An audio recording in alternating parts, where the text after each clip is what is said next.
The fireworks organizers have informed us that they are going to be later than normal and they will last longer.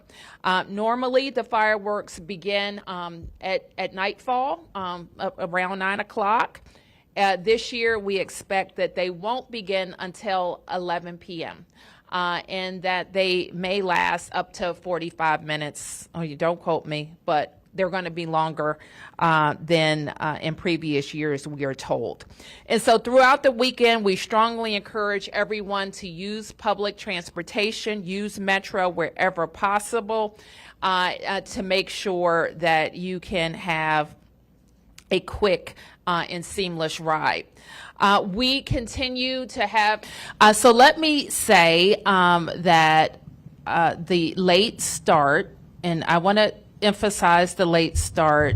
For our teams, we've been focused on it because it does mean that when people have generally watched the fireworks, gotten on Metro, and they're home by 11 o'clock, they're going to be starting at 11 o'clock. And so the thing to remember, especially with this heat, is that's a long, long day.